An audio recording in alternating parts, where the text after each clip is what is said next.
Bom, boa tarde a todos, bem-vindos de novo, aqueles que estiveram aqui ontem, que assistiram a palestra do Cleiton Cunha.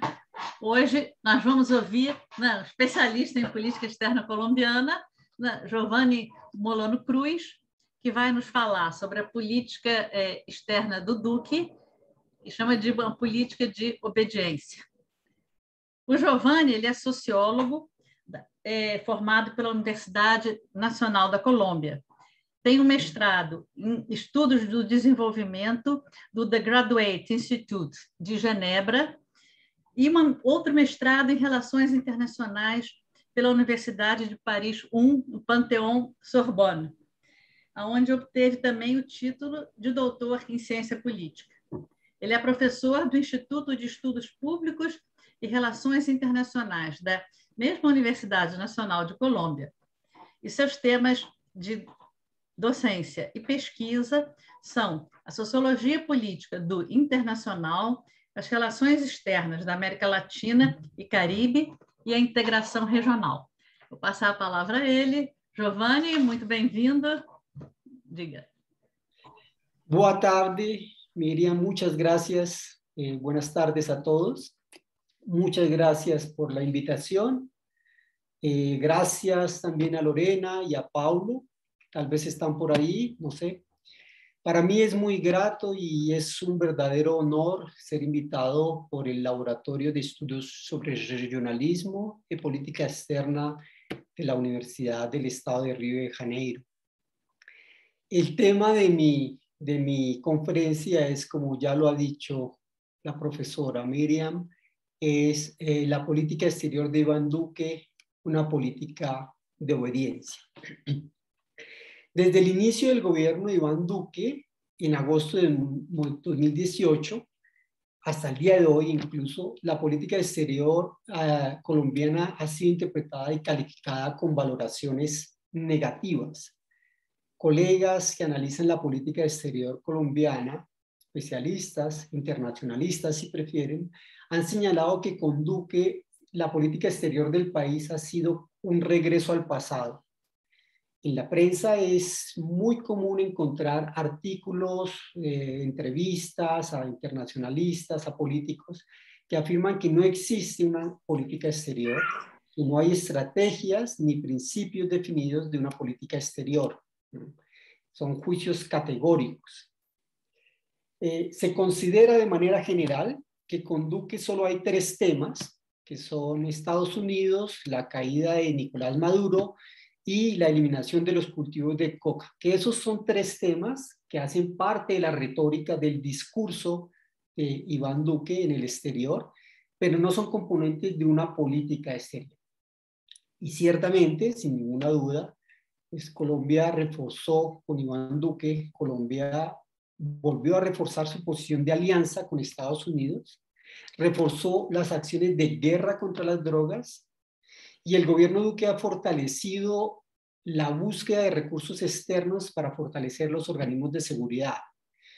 Y frente a Venezuela ha mantenido y mantiene al día de hoy una posición internacional que no ha desechado, no ha despreciado el uso de la fuerza para, entre comillas, llevar la democracia a la hermana República de Venezuela.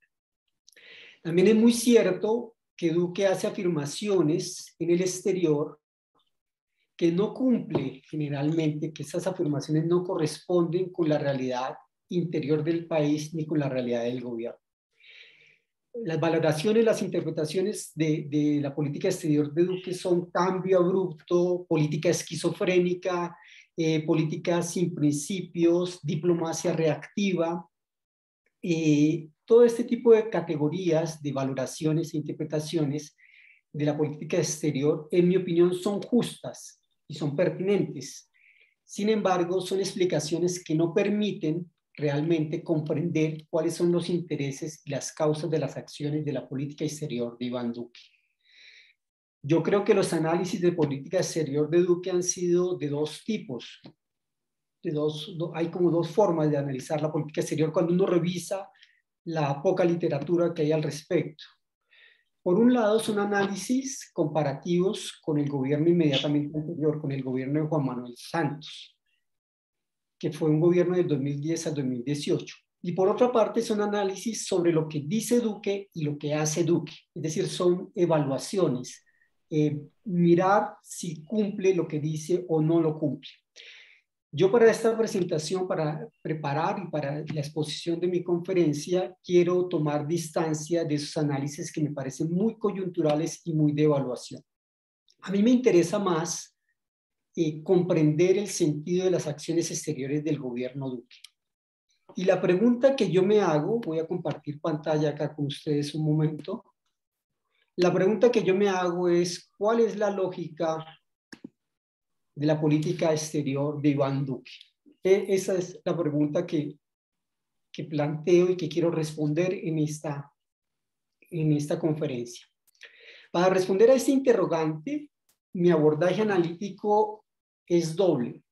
Por una parte, yo tengo en cuenta la mirada histórica, la historia, pero la historia como procesos sociales que estructuran la acción exterior del gobierno, no solamente del presidente. Y la historia como procesos sociales que permiten distinguir continuidades, permanencias y cambios. Y por otra parte, mi abordaje analítico tiene que ver con el vínculo que yo creo que existe. No es nada novedoso, me dirán, pero yo quiero enfocarme, mi abordaje analítico, quiero enfocarlo también en el vínculo de la política exterior con la política doméstica. ¿Cuál es la política exterior, o cuál es la lógica, perdón, de la política exterior de Iván Duque? La respuesta a esta pregunta es una hipótesis que es la que voy a demostrar, la que va a orientar mi presentación. Yo creo que la acción exterior del gobierno de Iván Duque, la política exterior de Iván Duque, está organizada según una doble matriz de obediencia. Por una parte, desde 2018, desde que Duque llega al Palacio de Nariño, desde que en agosto del 2018 se posiciona como presidente, el gobierno ha cumplido principios estructurales de la política exterior colombiana. Pero por otra parte, yo creo que la política exterior de Iván Duque es una acción exterior ideologizada. Y con eso quiero decir que es una política exterior que obedece a los lineamientos del partido de gobierno. Para argumentar esta hipótesis, para desarrollarla, yo voy a hablarles primero de la configuración histórica de los principales componentes, los componentes cardinales de la política exterior colombiana. Enseguida quisiera hablarles de la política exterior colombiana en el siglo XXI. Básicamente, profundizar un poco en los gobiernos de Álvaro Uribe Vélez y de Juan Manuel Santos. Y por último, hablarles de la política exterior de Iván Duque como una política exterior ideologizada. Ese es pues el plan de mi presentación, la pregunta, las herramientas analíticas que quiero usar y por supuesto me interesaría muchísimo escucharlos a ustedes con sus reacciones, intervenciones y preguntas para lograr un diálogo académico enriquecedor. La política exterior colombiana tiene una configuración histórica, unos principios, unos temas que encuentra uno particularmente en el siglo XX. Pero en el siglo XIX, Colombia, como muchos países sudamericanos, era un abanderado del respeto del derecho internacional, de las normas. Para el país, para Colombia y para muchos países sudamericanos, defender el respeto de las normas internacionales era una forma de posicionarse como nuevo Estado en el concierto, en el espacio global, en el espacio internacional de ese momento. Era una forma de defender sus intereses. En el siglo XIX, Colombia, como muchos países de América Latina, tuvo una política exterior orientada a mediar las relaciones con Europa y con los Estados Unidos, que se estaban ya constituyendo como una naciente potencia. Y esa política exterior colombiana era una política exterior que mediaba con cierta independencia. La noción de América Latina, por ejemplo, su significado y su uso como una región diferente y autónoma de Europa y Estados Unidos, se debe a Francisco de Bilbao, un socialista chileno exiliado en París, pero también a José María Torres Caicedo. José María Torres Caicedo era un político conservador exiliado en París, y son ellos los que movilizan esa idea de América Latina. Y cuando digo un sentido de una movilización de la noción de América Latina como América Latina emancipada, autónoma y diferente de Europa y Estados Unidos. Esto es a partir de la segunda mitad del siglo XIX. Pero con el siglo XX se perdió la posición activa, esa posición independiente de Colombia, de la política exterior colombiana.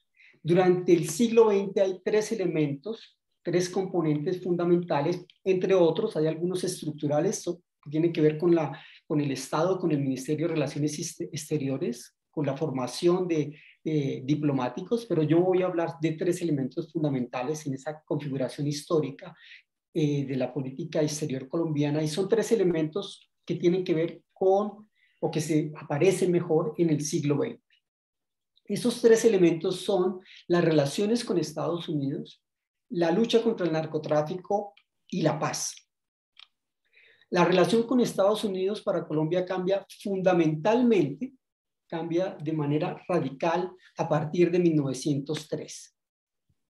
Y a partir de 1903 cambia con la toma, o mejor, bueno, es Roosevelt, quienes ven en esta imagen, Roosevelt quien dice, I took Panama, con la toma de Panamá por los Estados Unidos. Para Colombia significa la pérdida de Panamá. Para la historiografía panameña, la independencia, la creación de la República de Panamá tiene que ver con movimientos separatistas e independentistas que sin duda existieron durante el siglo XIX, pero para la historiografía colombiana, para Colombia, por el contrario, la creación de la República de Panamá es el resultado de la injerencia del gobierno de Teodoro Roosevelt, quien en asocio con la élite panameña provocó la secesión, la separación del territorio panameño de la República de Colombia. Este hecho de 1903 para Colombia implicó un cambio fundamental en su relacionamiento externo y con Estados Unidos.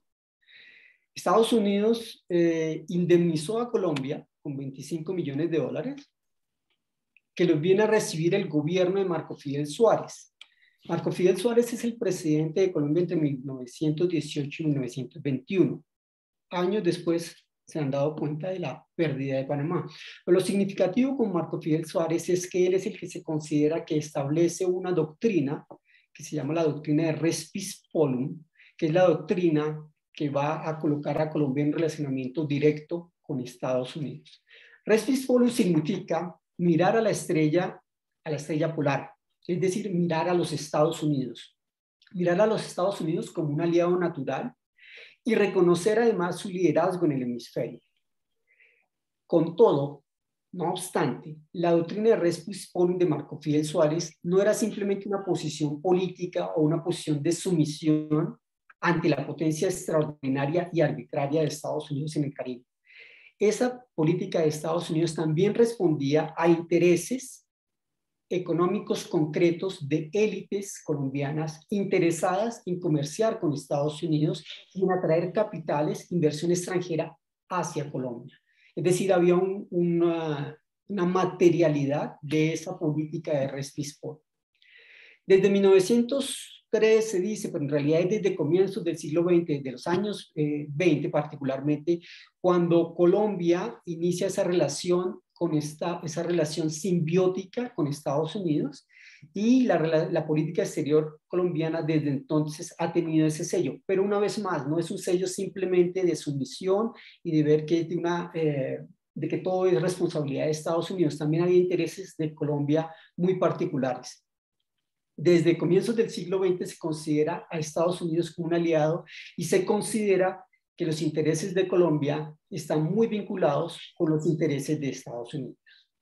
Ese alineamiento, esa alineación de los intereses colombianos con los intereses estadounidenses en el mundo no significa, repito, no obstante, no significa ni que Colombia sigue de manera sumisa los dictámenes de Estados Unidos, y tampoco significa que Colombia en su política de res Polum no defienda sus propios intereses.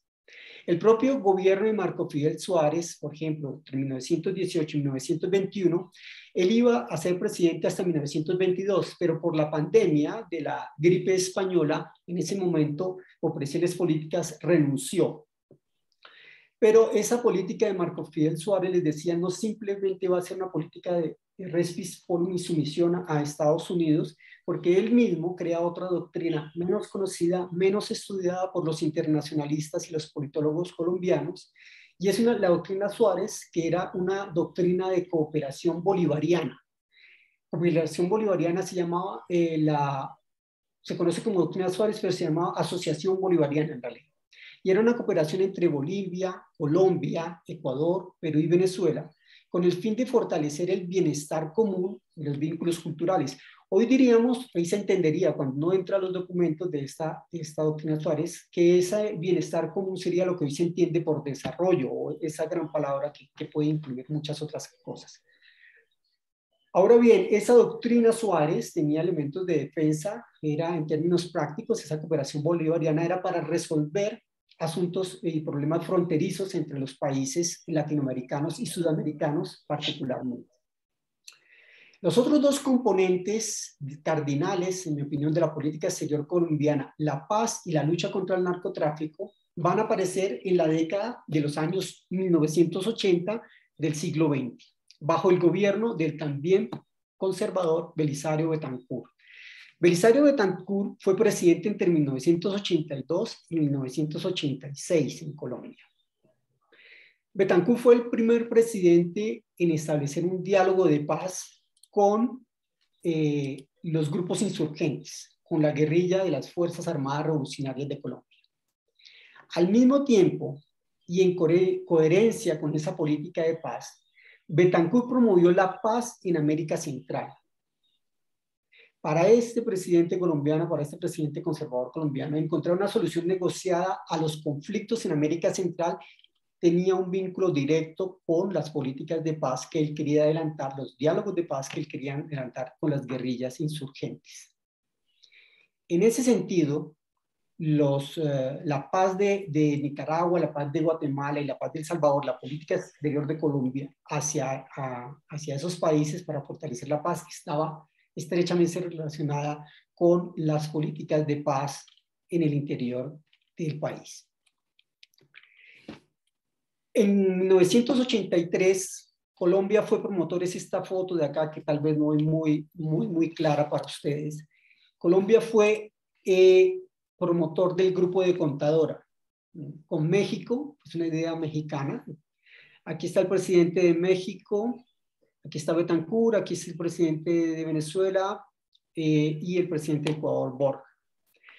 Y esta imagen, el grupo de Contadora se crea en 1983 entre Colombia, México, Panamá y Venezuela. Unos años después se va a crear el grupo de los 8 o grupo de apoyo a Contadora, que va a ser con Brasil, Argentina, Perú y se me escapa el otro país. Son otros 4 países que ingresan a apoyar el grupo de Contadora para buscar esa política de paz en la región centroamericana. Y del grupo de los 8 va a salir años después, en 1988, el grupo de Río. Ahora, en 1983 se inician acciones diplomáticas para llevar la paz a Centroamérica. Y en 1984 se inician los diálogos de paz con la guerrilla de las FARC. Desde el gobierno de Betancur, todos los gobiernos colombianos, todos, han incluido la paz en la política exterior. Todos han incluido la paz en sus estrategias, en sus narrativas, en sus acciones exteriores. Han tenido la paz como un elemento, un tema, un objetivo en la acción y la política exterior. Todos, desde Betancur, es decir, desde 1982 hasta nuestros días, con sus matices, con diferentes significados, sin duda.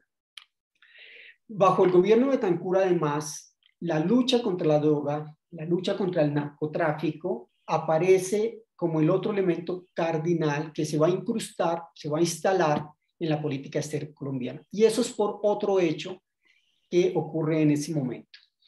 Antes del gobierno de Betancur, antes de los años 80, en Colombia ya existía el problema del tráfico y producción ilícitas de marihuana, de cocaína e incluso de heroína en los años 70 en algunas regiones.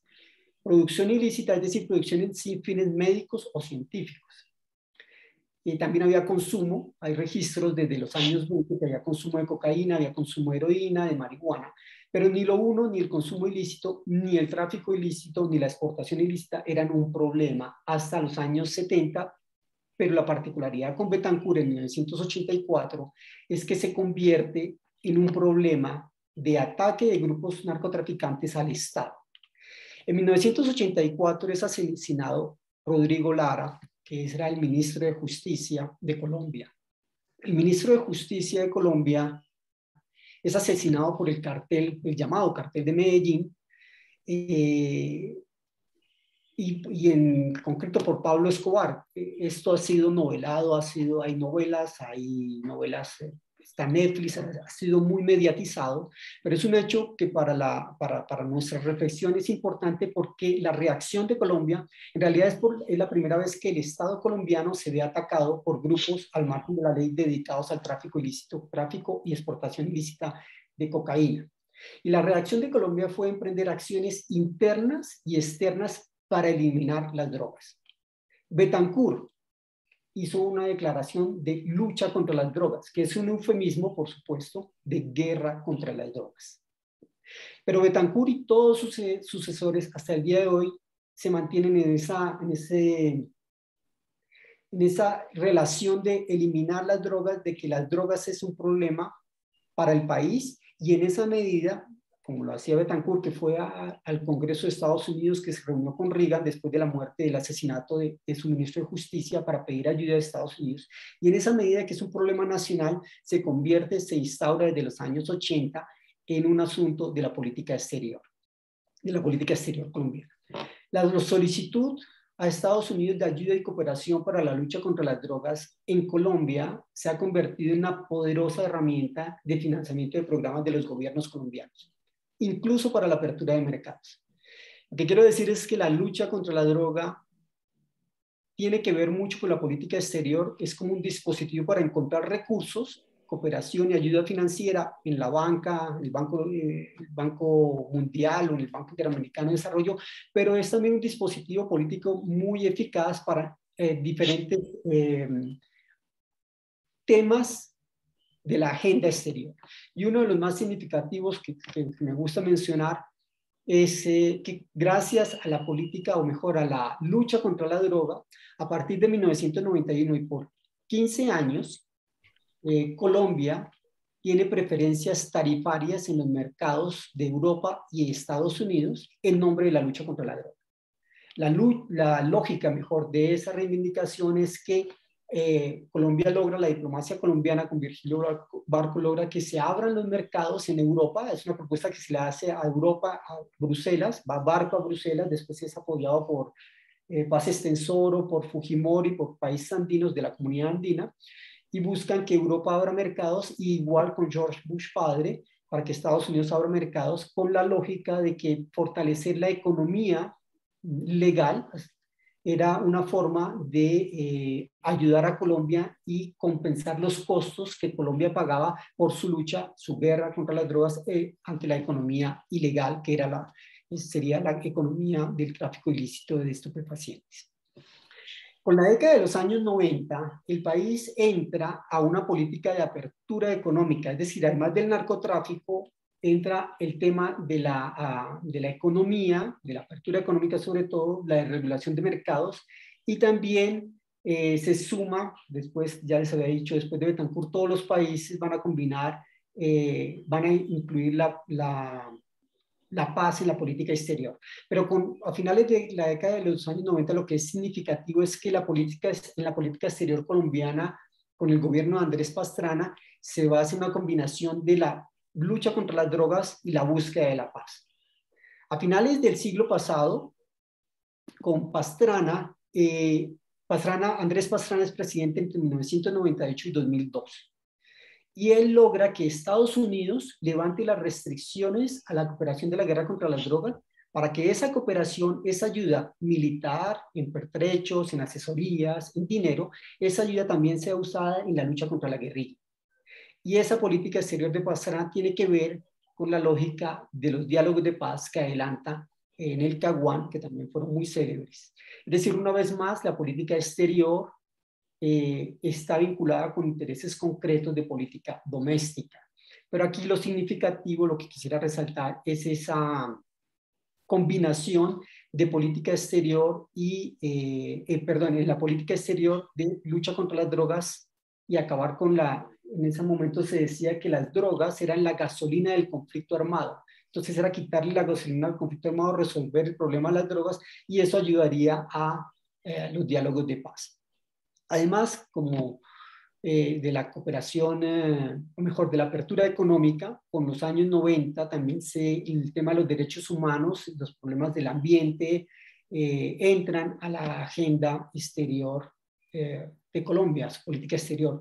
De hecho, narcotráfico, la escalada cruel del conflicto armado, la violación de derechos humanos, los problemas ambientales colocaron a Colombia a finales de los 90 y en buena parte de inicios de los años del siglo XXI, colocaron a Colombia como un país problema. Yo recuerdo que a finales de los años 90 Colombia se presentaba como que estaba en el ojo del huracán y siempre era esa posición de país problemático. Y lo era, en realidad. El conflicto armado, la escalada del conflicto tenía que ver mucho con las fronteras con Venezuela o con Ecuador, y se convertía en un problema para los vecinos, además de los problemas de narcotráfico y delincuencia organizada. De hecho, el país en buena medida se proyectó así en su política exterior como un país problema. Durante el siglo XXI, la política exterior colombiana ha estado marcada por la guerra y por la paz, por políticas domésticas de guerra y paz que se ven reflejadas en las políticas exteriores. Estos dos temas han sido los dos ejes fundamentales, en mi opinión, de la política exterior colombiana en este siglo XXI, pero en lo económico, desde los años 80, en los años 80 hubo un dirigente gremial que le hace una pregunta sobre el país, se llama Fabio Echeverry, creo que era, y le preguntan por el país, por la economía y el país, y él dice, el país va mal, pero la economía va bien.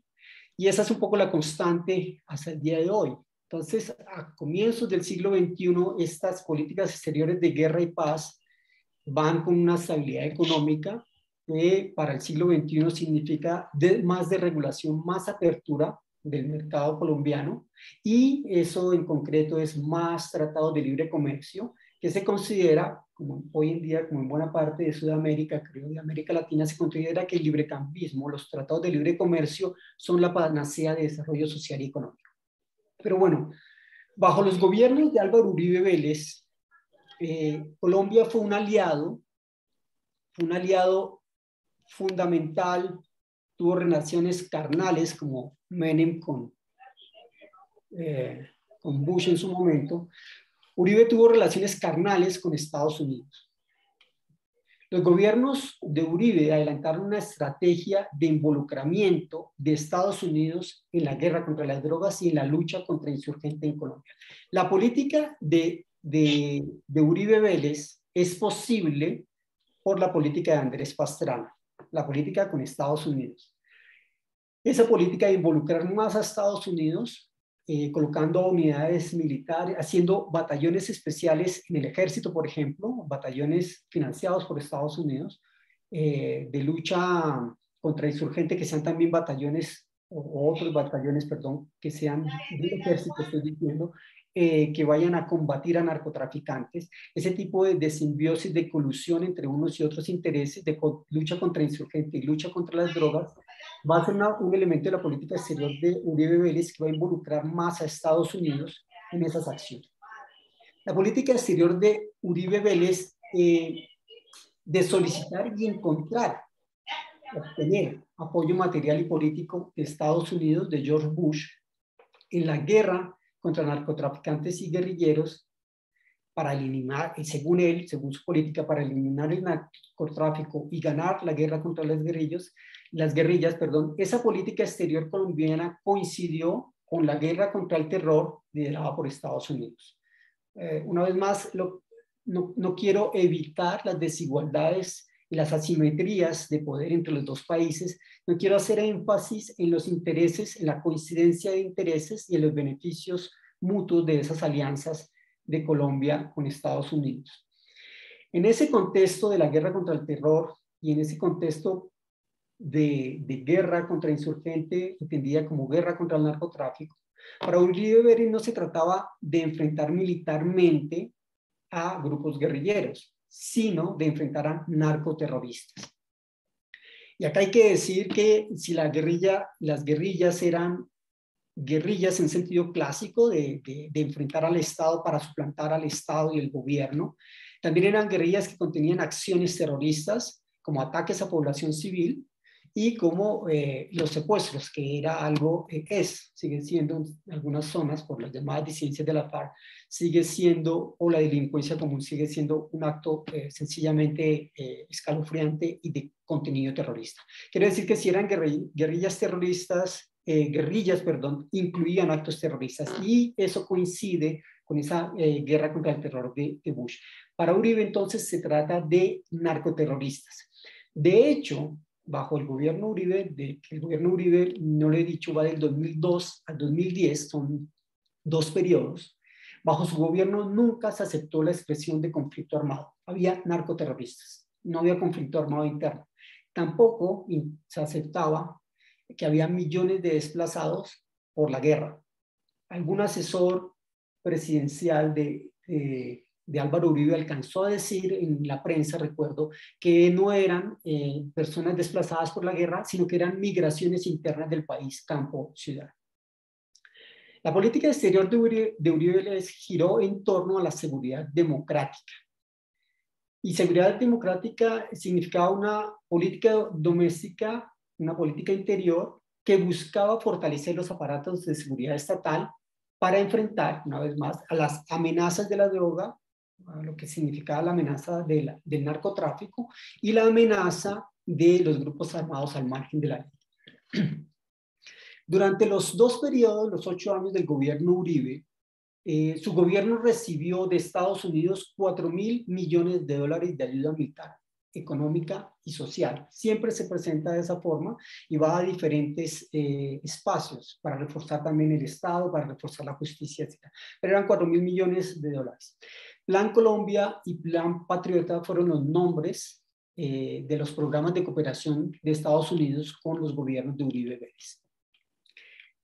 Para Uribe, reforzar el vínculo con Estados Unidos también significaba alejarse de Colombia, alejarse de sus vecinos suramericanos, particularmente durante la segunda presidencia, porque en la primera presidencia de Uribe en su política de seguridad democrática busca, como muchos, establecer una política de fronteras, acercarse a sus vecinos, se reúne con sus homólogos en las ciudades fronterizas con Perú, en Venezuela y con Ecuador particularmente. Pero con el segundo gobierno cambia esta posición y hay un alejamiento de la región sudamericana. Ese alejamiento de Uribe, esto es una imagen, la que están viendo ahí es una imagen de Uribe, es muy diciente de esa distancia que había. Por supuesto, había una complicidad entre Hugo Chávez, Evo Morales y Rafael Correa en todo sentido, pero la imagen es muy diciente. Y esta imagen es del 2007, 2008, no recuerdo bien, en Nicaragua, en la posesión de Daniel Ortega, quien llevan el poder, aprovechemos para decirlo, llevan el poder desde los años 80. Ya cuando los sandinistas entran a Managua, Ortega está en el poder. Hay 2 hechos sobresalientes de esta automarginación de Colombia en la región sudamericana en el segundo mandato de Uribe. Uno es el ataque del ejército colombiano a un campamento de la guerrilla de las FARC en territorio ecuatoriano, eso fue en abril del 2018, y el otro es la intención de Uribe Vélez y su ministro de Defensa, que era Juan Manuel Santos, de permitir a Estados Unidos el uso de bases militares colombianas. Tal vez ustedes recuerdan esas discusiones que se dieron en su momento a nivel de UNASUR y a nivel sudamericano sobre las bases, sobre el uso de bases colombianas por parte de Estados Unidos, y había una confusión si se iban a instalar bases estadounidenses en la región. Pero este fue otro hecho significativo, además del ataque del ejército colombiano a un campamento de la FARC en territorio de Ecuador. Fueron los dos hechos más reveladores, en mi opinión, de ese distanciamiento de Colombia con la región. Ahora bien, con los gobiernos de Juan Manuel Santos. Juan Manuel Santos es presidente entre el 2010 y el 2018. Juan Manuel Santos tiene en su política exterior, al igual que sus predecesores, una asociación con Estados Unidos, pero sin darle espaldas a la región sudamericana, y también colocando el tema de la droga en la política exterior, pero esta vez no para acabar con las guerrillas, sino para negociar con las guerrillas. Esta imagen que ustedes ven es de Juan Manuel Santos con Rodrigo, no recuerdo el nombre, es el alias es Timochenko, que en ese momento era el jefe de las FARC, y le está entregando un esfero, un bolígrafo que se hizo con armas. Eso fue en La Habana, en los primeros encuentros. El gobierno de Santos adelantó una política exterior con base en la promoción de Colombia como país líder, como una nueva Colombia. El Ministerio de Relaciones Exteriores tenía esa política de promoción diplomática de Colombia como la nueva Colombia. Y esa política de promoción de país líder iba muy acompañada a posicionar la paz como el centro de la política exterior. Es decir, a diferencia de la política exterior de Uribe, que siempre explotó la imagen de Colombia como un país problema, lo que hace Juan Manuel Santos es adelantar una estrategia de posicionar a Colombia con su diplomacia y con su imagen en el exterior como un país atractivo para la inversión, como un país atractivo para el turismo, como un país atractivo para las inversiones, y un país que necesitaba cooperación internacional para alcanzar la paz. Para Santos hay registros en algún seguimiento que le he hecho a estos fenómenos, hay registros que defienden la paz en Estados Unidos frente a inversores, diciendo que si hay paz en Colombia se pueden hacer mejores negocios y puede haber mayores ganancias. Santos, a diferencia de Uribe, también reconoce que hay un conflicto interno, que hay un conflicto armado. Y Santos, muy rápidamente, Santos se posesiona en el 2010, agosto de 2010, y muy rápidamente, creo que es en septiembre, se va a reunir con Hugo Chávez en la ciudad caribeña, la ciudad colombiana de Santa Marta. Y Santos va a llamar a Chávez va a decir que Chávez es mi mejor nuevo amigo. Esto también muestra, o es un elemento anecdótico que refleja esa orientación hacia la región, pero siempre pensando en la política de paz, la política doméstica. El gobierno Santos defendió la solución negociada del conflicto armado con las FARC desde una diplomacia política y económica que obtuvo resultados concretos de cooperación y una exitosa gestión de las relaciones exteriores regionales y extrarregionales. En el gobierno de Barack Obama, en la Unión Europea, en Bruselas y en toda América Latina, de hecho con declaraciones concretas de la CELAC, la Comunidad de Estados Latinoamericanos y Caribeños, el gobierno de Juan Manuel Santos encontró apoyo material y político para el acuerdo de paz. Todos los países latinoamericanos la apoyaron. Unos casos muy concretos, Chile y Venezuela, por ejemplo, eran países acompañantes del proceso de paz, y Cuba con Noruega era un país garante del proceso. En la política exterior de Juan Manuel Santos, obtener la paz con las FARC contribuía a solucionar el problema del narcotráfico. Y así fue como se promocionó. Y la idea, la lógica detrás de esa promoción y de ese objetivo es que, o mejor, está en que en los acuerdos de paz que se firmaron en 2016, las FARC se comprometen a ayudar a desarticular rutas del narcotráfico que estaban en los territorios bajo su control, a dar información, aunque nunca han aceptado que participaban o que eran narcotraficantes. Pero en las negociaciones y los acuerdos se comprometen. Hay un punto preciso de los acuerdos de paz que tiene que ver con las drogas. y las FARC se comprometían entonces a ayudar a esa desarticulación del narcotráfico, de redes de narcotráfico. Mientras que el Estado colombiano se compromete en los acuerdos de paz a no atacar a los que denominaban más débiles en la cadena del narcotráfico o en el problema de las drogas, es decir, los consumidores y los campesinos. El gobierno colombiano, o el Estado mejor, con los acuerdos de paz, se compromete a no atacar a los cultivadores de coca, a presentarles solución de sustitución de sus cultivos, y a los consumidores de drogas no a reprimirlos y perseguirlos en las calles o en los parques, sino que se compromete a acentuar la acción represiva del Estado en contra de los narcotraficantes. Esa es la lógica de parte de la lógica de los acuerdos en los acuerdos de paz en torno al tema de las drogas. En este sentido, Santos, o mejor, con Santos, se detienen las fumigaciones con glifosfato sobre los cultivos de coca. Las fumigaciones aéreas sobre los cultivos de coca es una medida represiva, porque no se le pregunta al campesino, el cultivador de coca, si quiere quitar la planta, si no se le presentan otras ofertas, sino que se fumigan los cultivos. Eso lo hace la policía particularmente. Santos retira las fumigaciones y crea un gran programa de sustitución de cultivos. Que el Estado financia ese gran programa de sustitución de cultivos.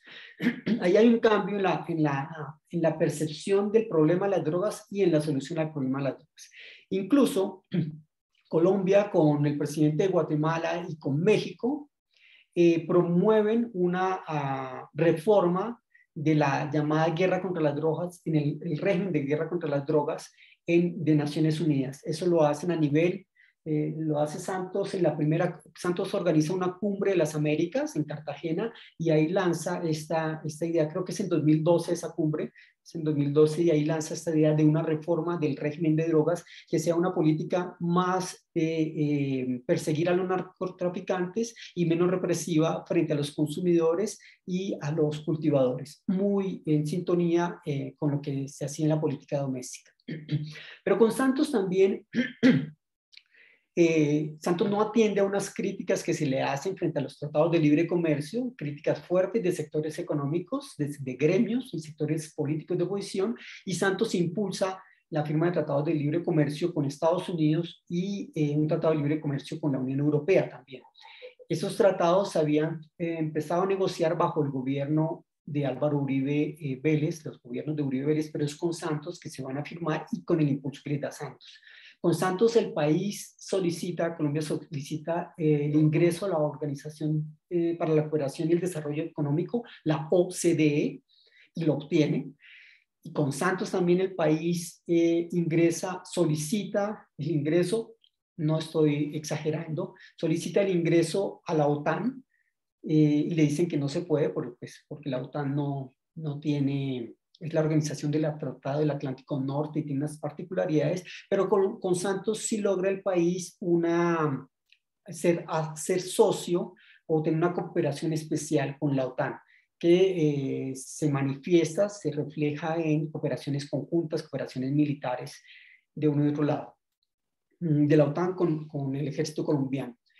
Con Santos, además, la política exterior colombiana va a crear y fortalecer la Alianza del Pacífico, que es un grupo regional que para los conocedores del regionalismo es una especie de es volver al regionalismo abierto. Eso lo digo para reforzar esta permanencia de Colombia en su política de comercio exterior de apertura total. Colombia cuenta hoy con 17 acuerdos de libre comercio. Y Colombia es, después de México, de Chile y de Perú, la economía más abierta de América Latina y el Caribe. Chile tiene 30 tratados de libre comercio, México tiene 22 y Perú tiene 20 tratados de libre comercio. Colombia tiene 17. Y el país es uno de los más abiertos al libre comercio. La economía va bien, no es más, pero la política del país va no van tan bien. Ahora bien, la política exterior de Iván Duque, que yo quiero argumentar que es una política exterior ideologizada. Como todos sus predecesores, como sus anteriores predecesores, la política exterior del gobierno de Iván Duque también ha obedecido a un relacionamiento cercano con Estados Unidos, también tiene en su discurso las problemáticas de la paz y las problemáticas de las drogas. Pero con la llegada de Iván Duque, el gobierno colombiano, o mejor, la política exterior del gobierno colombiano, también obedece a la agenda de la coalición política de partidos que llevaron a Duque al poder. Y particular, pero no exclusivamente, obedece a la agenda del Centro Democrático, que es el partido del presidente Duque. El partido de gobierno.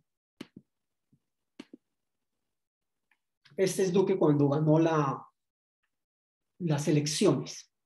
Con Duque la política exterior es un dispositivo para el partido político Centro Democrático y para los partidos aliados. Es un dispositivo para que estos partidos transmitan su visión del mundo, de Colombia en el mundo.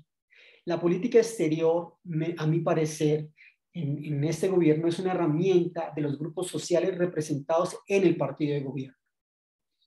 Venezuela, o mejor, la crisis económica, política y humanitaria en Venezuela fue el eje central de la política exterior de Duque durante sus primeros años. El otro eje ha sido eliminar los cultivos de coca en Colombia. No obstante, a diferencia de Santos, que tenía la paz como eje central de su política exterior, y de Uribe, que tenía la seguridad democrática como elemento fundamental en su política exterior, Duque perdió el eje central de su política exterior. Es decir, Venezuela dejó de ser un elemento central de su política exterior. Ese centro de la política exterior, Venezuela, o mejor, la posición de Colombia frente a Venezuela, la diplomacia de Colombia frente a Venezuela, la crisis venezolana, se desvaneció rápidamente y desapareció. Y frente a Venezuela hay que decir que, en mi opinión, hay dos puntos que durante los 2 primeros años, hay uno que se mantiene, durante los 2 primeros años estaban en la política exterior de Duque. Uno es la política frente a la migración, y la otra de las acciones contra Maduro. Son las acciones contra Maduro las que desaparecieron, la política de migración es constante al día de hoy. Aunque Venezuela, les repito, desapareció de los discursos del presidente, de los cancilleres, las cancilleres. Hoy la canciller de Colombia es Marta Lucía Ramírez, que está acá, que es la vicepresidenta. Ha tenido tres cancilleres, ha cambiado mucho de su gabinete. En fin, eso son cuestiones de política interior muy particulares, pero lo que quiero señalar es que frente a Venezuela, con esa acción de los 2 primeros años, se mantuvo, desapareció, y al contrario, la política de migraciones se mantiene. Ahora, la política de Duque para atender la población venezolana, en mi opinión, hay que reconocer que no ha sido una política perfecta, ni ideal, ni la política deseada, ¿no? Particularmente en atención alimentaria, en salud, en trabajo, en general en la protección y garantía de los derechos humanos. No obstante, hay que reconocer que de manera general, el gobierno de Duque ha mantenido las puertas abiertas a quienes salen de Venezuela, es decir, a quienes llegan a Colombia o quienes pasan por Colombia hacia el sur del país, hacia Chile, hacia Perú, hacia Ecuador, incluso hacia Argentina, Uruguay y Brasil, por supuesto. Colombia ha mantenido una política, este gobierno ha mantenido una política de apertura. No ha podido, o quizás no ha querido, no sé, destinar los recursos necesarios, pero el gobierno ha buscado coordinar con otros países esos flujos migratorios. Y creo que también con este gobierno se ha trabajado para evitar, contrarrestar, eliminar incluso expresiones de xenofobia.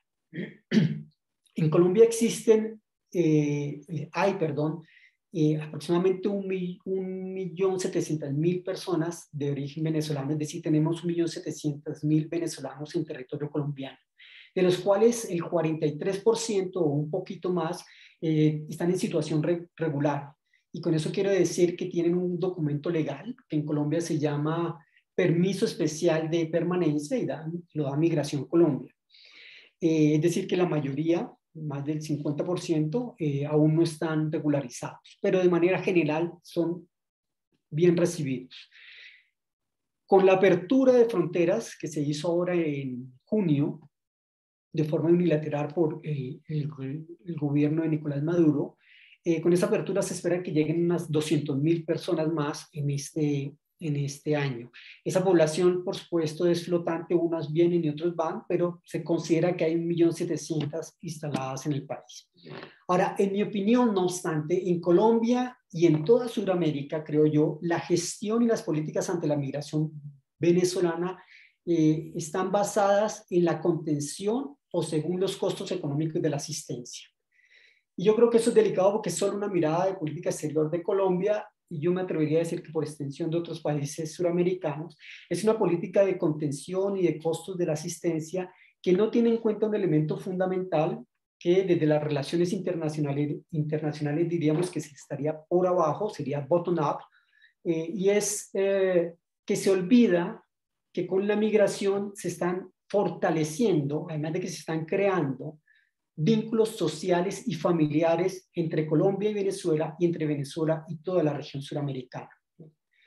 Con eso quiero decir que ahí hay que tener en cuenta que no es simplemente políticas por arriba, sino también tener en cuenta ese tejido que se está creando con venezolanos que se están instalando, probablemente se están casando, están haciendo sus vidas en otros países, y ahí es donde creo yo se están fortaleciendo y creando otros vínculos familiares, sociales, perdón, y que no se están atendiendo, o mejor, se están reduciendo a una atención simplemente de contención o de cuánto vale a atender a la población migrante.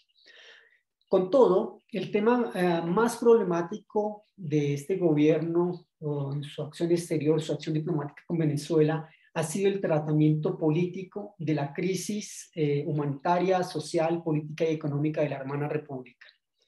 Durante los 2 primeros años, ya les había dicho, del gobierno de Duque, lo que busca la política exterior colombiana es sacar a Maduro. Ese fue el elemento característico de la política exterior. Y con ese objetivo, Duque fortaleció aún más la alianza con los Estados Unidos, pero con los Estados Unidos de Donald Trump, que tenía intereses similares. Recordemos, ustedes recordarán que Cuba, Nicaragua y Venezuela eran para Trump los ejes del mal. Para Washington, la política exterior latinoamericana tenía que ver con acabar con esos 3 regímenes. La política exterior de Duque frente a Venezuela también tuvo aliados en América del Sur, particularmente Sebastián Piñera y el presidente de Panamá. Y en el Grupo de Lima, que el Grupo de Lima no son solo países latinoamericanos, pero la política exterior tuvo esos apoyos, de Duque tuvo esos apoyos en el Grupo de Lima, pero en el Grupo de Lima o mejor, con el Grupo de Lima y con la región suramericana frente a Venezuela, Colombia, la política exterior colombiana tuvo diferencias notables. No sé si ustedes recuerdan, en septiembre de 2018, este señor que está acá, ya lo habrán reconocido, Lorena ya lo habrá reconocido con seguridad, Luis Almagro, aquí está en Cúcuta, y Luis Almagro, esto fue en septiembre de 2018, después de la posesión de Duque en agosto del 2018, hubo una cantidad de actos espectaculares, muy mediatizados en la frontera, para, palabras de Duque, presenciar un hecho histórico que iba a ser la caída del régimen Maduro, y palabras de Iván Duque, era un hecho histórico comparable a la caída del muro de Berlín en 1989. En ese momento, en esos performances que hubo, Almagro dice en Cúcuta, que es una ciudad fronteriza con Venezuela, Luis Almagro, como secretario de la Organización de Estados Americanos, afirma que la intervención militar es una posibilidad para derrocar a Maduro. El Grupo de Lima inmediatamente, después de la declaración de Luis Almagro, secretario de la OEA, reaccionó con una declaración que rechazaba cualquier uso de la fuerza para encontrar una salida a la crisis venezolana. Y aquí viene la diferencia fundamental la distancia del gobierno Duque con el Grupo de Lima, con los países sudamericanos, porque el presidente Duque, el gobierno Duque, nunca firmó esa declaración donde el Grupo de Lima rechazaba el uso de la fuerza para encontrar una solución ante la crisis económica, política y humanitaria de Venezuela.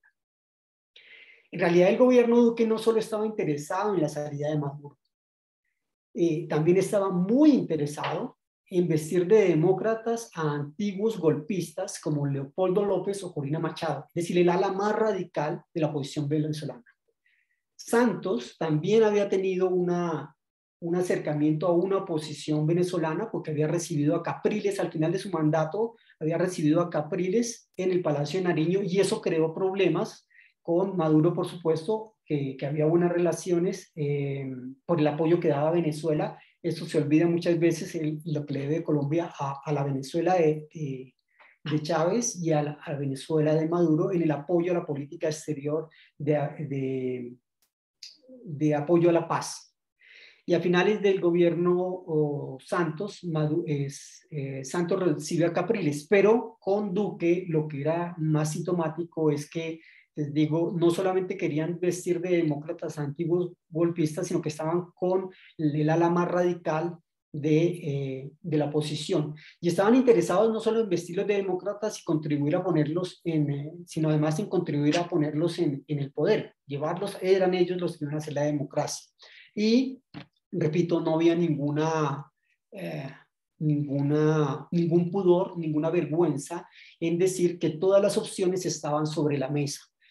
Después descubrimos que debajo de la mesa también había opciones cuando hubo intentos de militares, de mercenarios para ingresar a Venezuela. Ahora, esa posición del uso de la fuerza contra Venezuela era defendida desde antes de la llegada de Duque por el senador Álvaro Uribe Vélez, jefe máximo del partido de gobierno, jefe máximo del Centro Democrático. Y era defendida por Uribe Vélez y por toda su bancada política, la opción de evitar que el castrochavismo llegara a Colombia. Aquí hay algo que poco hemos estudiado, y es que esta idea de castrochavismo, hasta donde yo entiendo, es de Uribe Vélez y ha sido exportada a diferentes campañas electorales y ha incidido en diferentes campañas. Incluso la utilizó Trump en Miami para su reelección. Ahora, la alianza de Colombia con Estados Unidos para sacar a Maduro era simbiótica, era una colusión de intereses. Colombia aceptaba ser punta de lanza, convertirse en punta de lanza de la política latinoamericana de Estados Unidos y en la región sudamericana, por supuesto, mientras que Estados Unidos continuaba con el flujo de ayuda y cooperación para Colombia. Hoy en día, la acción política y diplomática de Colombia hacia Venezuela no existe, desapareció. Y la política exterior de Iván Duque perdió ese eje central, como les había dicho. No obstante, Duque y Trump, ambos gobiernos, en su alianza también posicionaron el asunto de las drogas como un asunto fundamental para sus políticas internas, domésticas. Trump también instrumentalizaba la guerra contra las drogas en Colombia o en otras partes del mundo para sus fines políticos internos y para satisfacer a sus electores. Con Iván Duque, para el caso colombiano, se volvió al enfoque de seguridad del asunto de las drogas. Las drogas ya no eran un asunto enmarcado en el proceso de paz de una negociación con la guerrilla de las FARC, como había sido en el gobierno de Juan Manuel Santos. Con Duque, las medidas represivas para disminuir los cultivos de coca volvieron. Se volvió a las fumigaciones aéreas con glifosfato sobre cultivos de coca. Y lo más significativo, se disminuyó drásticamente la financiación del programa estatal de sustitución de cultivos. Ese programa estatal de sustitución de cultivos consiste en ofrecerle, es un programa de desarrollo rural, se llama de sustitución de cultivos de coca, por supuesto, y es ofrecerle a los campesinos una opción en semillas, en un capital, para que se dediquen a otros cultivos y abandonen el cultivo de coca. Había un compromiso, hay un compromiso, les digo, en los acuerdos de paz hay un punto que es sobre drogas y hay un compromiso del Estado colombiano a continuar con ese programa. con Duque se ha desfinanciado, le ha cortado la financiación a ese programa de sustitución de cultivos ilícitos y se ha vuelto a la aspersión, a las fumigaciones aéreas con glifosfato. Que el gran problema de las, o mejor, otro de los problemas de las fumigaciones con glifosfato es que afectan no solamente los cultivos de coca, sino también el ganado, semovientes, incluso afecta a la población, a seres humanos. Ahora, Duque, además, para satisfacer a sus electores, a sus bases electorales, o mejor, Duque no, sino la coalición de partidos que apoyan a Duque, buscó acabar con el decreto que permite el porte de una dosis personal de marihuana y cocaína. Buscaron acabarlo, pero no lo lograron. Ahora, ante la región sudamericana y siendo coherente con sus promesas de campaña electoral, Iván Duque contribuyó al fin de UNASUR. Una de sus primeras acciones, en septiembre también, si no me equivoco, de sus acciones exteriores, sus acciones de gobierno, una de sus primeras acciones fue precisamente sacar a Colombia de UNASUR. Y los argumentos que presentó el gobierno colombiano, el canciller en ese momento era Carlos Holmes Trujillo, que más que un canciller, un ministro de Relaciones Exteriores, era poco diplomático, parecía más un ministro de guerra, en mi opinión.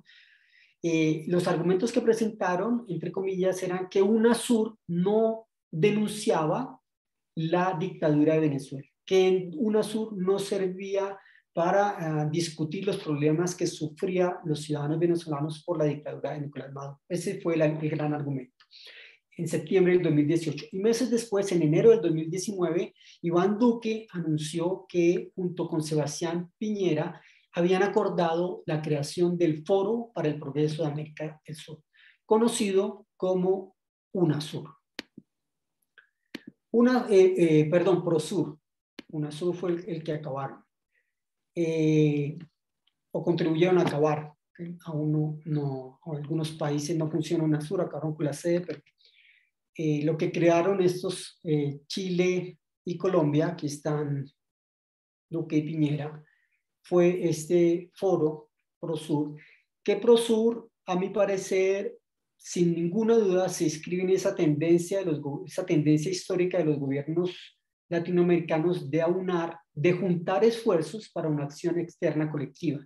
Es decir, los grupos regionales, sean de cooperación o integración económica, en América Latina históricamente siempre han tenido esa característica de aunar esfuerzos, juntar esfuerzos para una acción externa colectiva.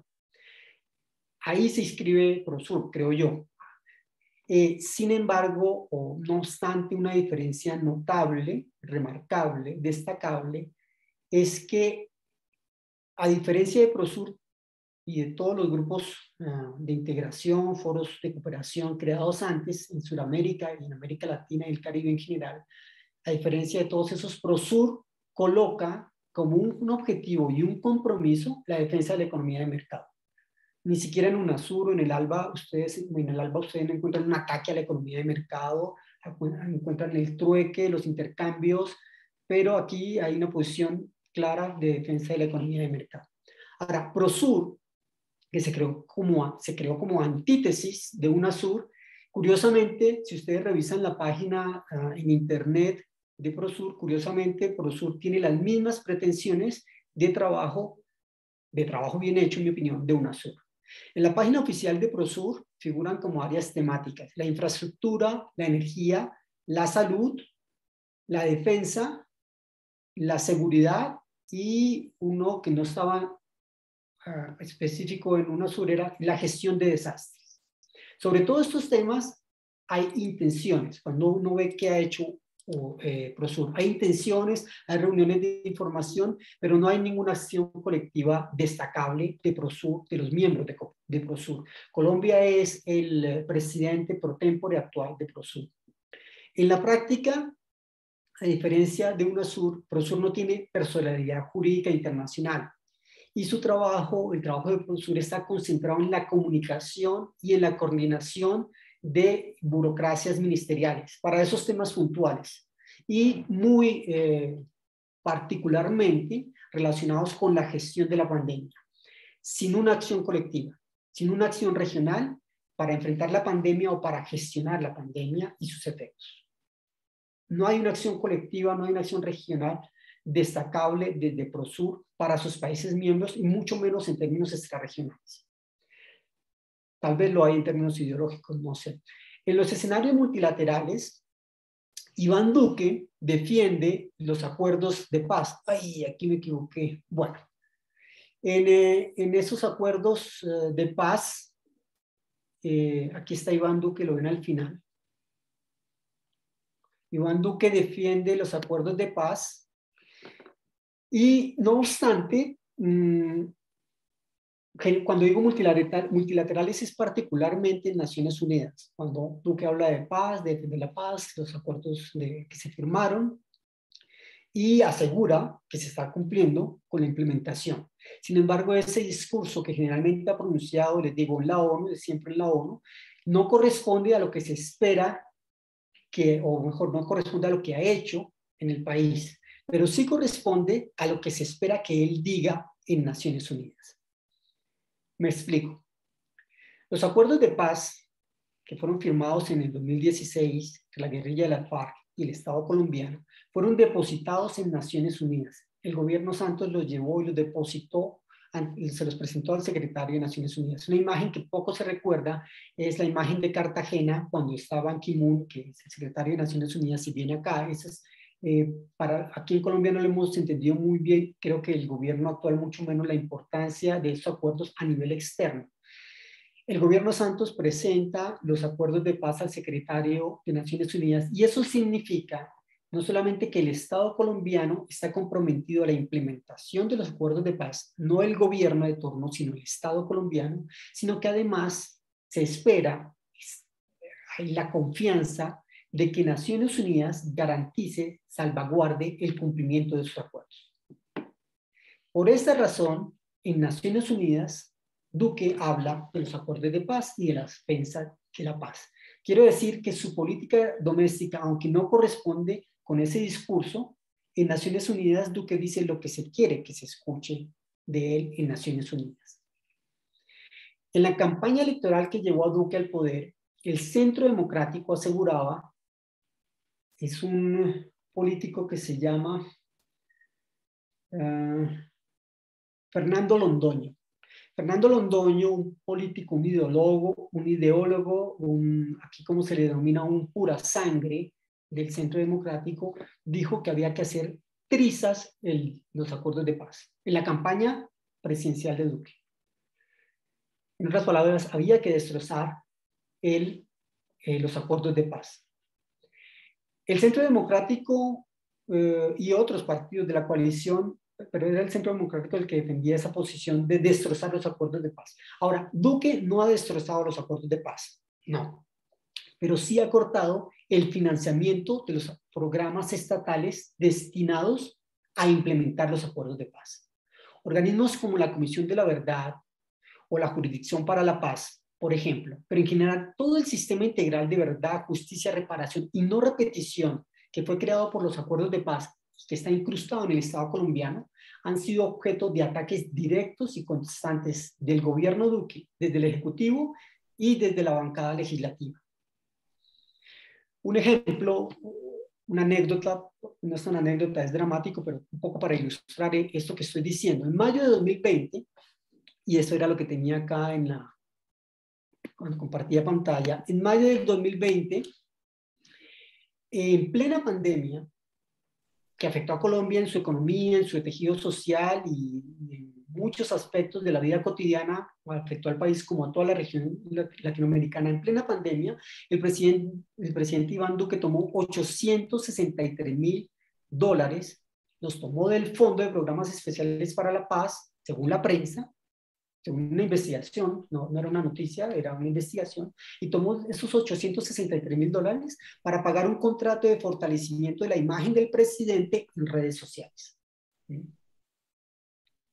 Además, también en plena pandemia, para la protección del presidente se compraron camionetas blindadas por $2.500.000. Estos son hechos que reflejan en buena medida esa posición de desprecio, creo yo, de Duque por del gobierno Duque y de Iván Duque por el respeto a los acuerdos de paz, a pesar de que en Naciones Unidas diga lo que en Naciones Unidas se espera que diga, o en Bruselas o en Washington. En la política exterior de Duque, la paz no es un objetivo. Yo creo que es más un formalismo que entraría en esa tradición colombiana de promover el respeto del derecho internacional, de normas internacionales, aunque no siempre se cumpla en el país el respeto de esas normas. Yo creo que en el mismo sentido se puede hablar de la defensa y la protección de los derechos humanos o el respeto y la protección del ambiente, que son dos espacios también en los cuales Duque habla en Naciones Unidas, como que está protegiendo los derechos humanos, como que está garantizando los derechos humanos y la protección del ambiente también. Y yo creo que va más en esa lógica no solamente decir lo que se quiere que diga en el exterior, sino de respetar las normas internacionales. Ahora, eso tiene sus beneficios. Y eso tiene sus beneficios porque el hecho de que Colombia se comprometa, así sea en el discurso, o firmar acuerdos que no cumple el Estado colombiano, eso favorece mucho a los grupos sociales, a grupos sociales particulares, para exigir al gobierno y exigir en Ginebra o en Nueva York frente a Naciones Unidas que se cumpla. Es decir, es una forma de incidencia en la política exterior. Pero bueno, quiero ilustrar, continuar con esta idea de que Duque dice también en términos de derechos humanos y de protección del ambiente, dice cosas en el exterior, pero no las cumple en el interior, en su política doméstica. Iván Duque había firmado en Naciones Unidas que iba a firmar el acuerdo de Escazú.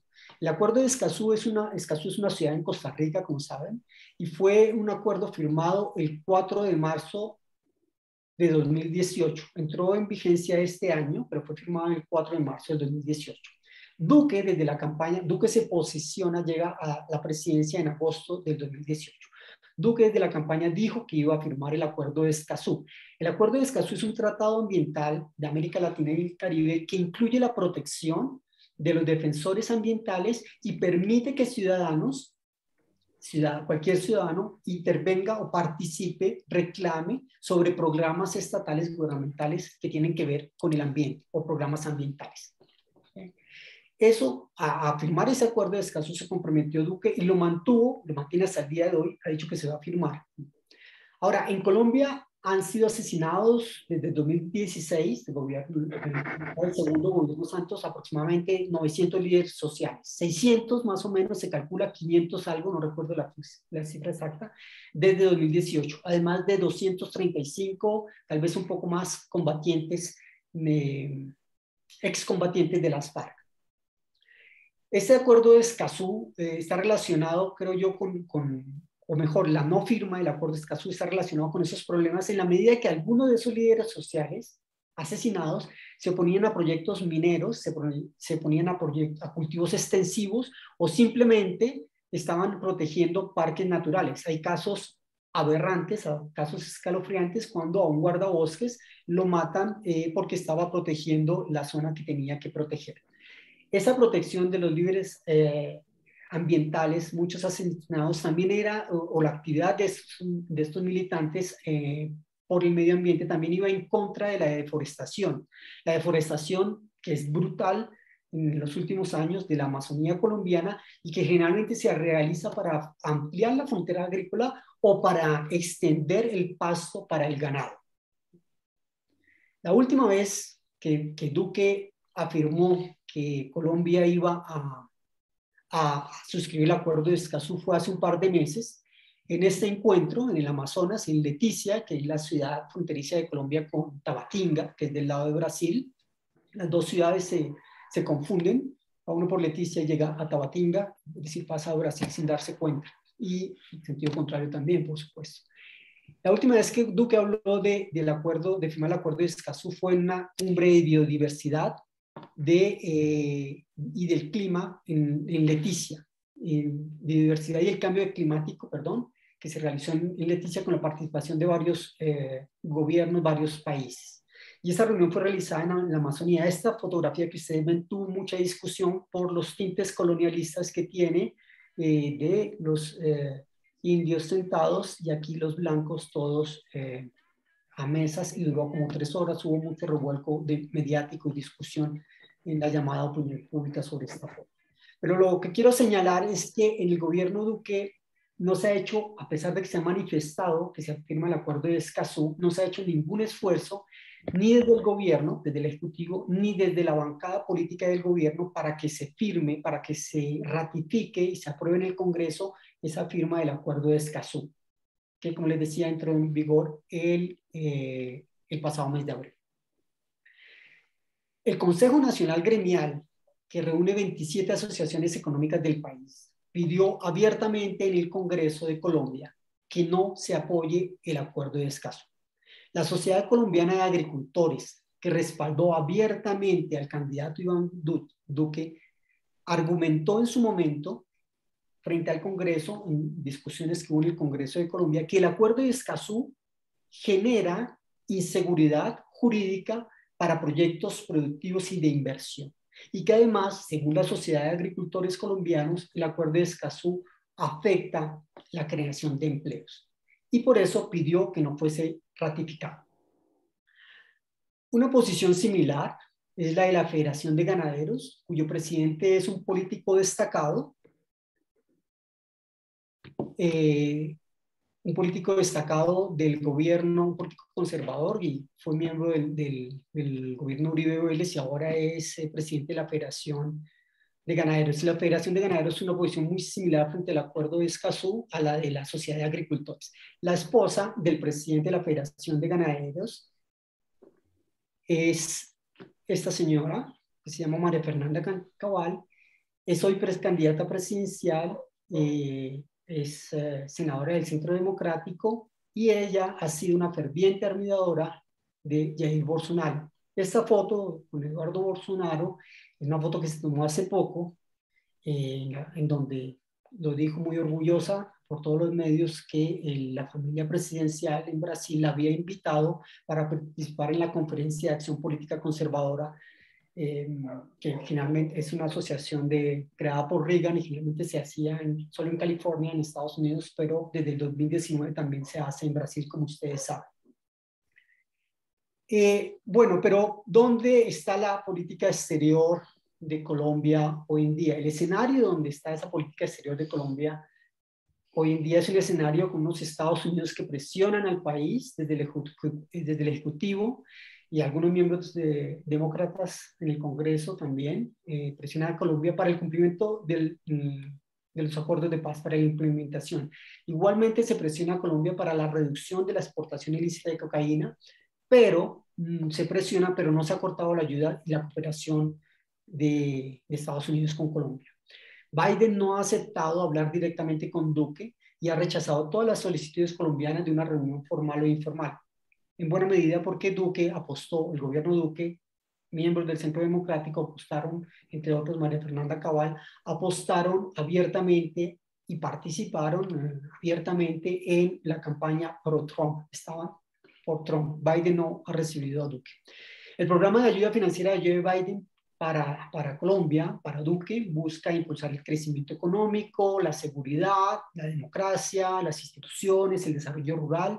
Es, digamos, la misma retórica, pero cuando uno lo ve un poco, lo poco que se publica, está muy concentrado en eliminar los cultivos ilícitos. Ante Venezuela, Duque está marginado completamente, no se ha vuelto a hablar, les decía, pero incluso Colombia, que debería ser líder, Gracias, señor. Colombia que debería ser líder de una eventual participación de acompañamiento para las negociaciones entre la oposición y el régimen de Nicolás Maduro. Hoy en día Colombia está completamente marginada de esas negociaciones. De la misma forma, ante la región Prosur, donde les decía, Colombia ocupa la presidencia pro tempore. Prosur no es más que un organismo de engrase de la comunicación burocrática entre esos países miembros. Prosur no es un organismo de gobernanza regional, para nada. Con Duque, Colombia continúa fortaleciendo la apertura de mercados, firmando y fortaleciendo los tratados de libre comercio. Con Nueva Zelanda se quiere firmar un acuerdo, se entró en vigor un acuerdo de libre comercio con Israel, se busca que Corea del Sur ingrese a la Alianza del Pacífico, y se ha fortalecido ese tratado de libre comercio con Corea del Sur. Con China, curiosamente, Duque estuvo en el 2019, la mitad del año 2019 estuvo en China, pero con este país no existen muchas posibilidades de que se establezca un tratado de libre comercio, entre otras cosas, porque China, a pesar de que es el segundo socio comercial de Colombia, está muy lejos de Estados Unidos, que es el primer socio.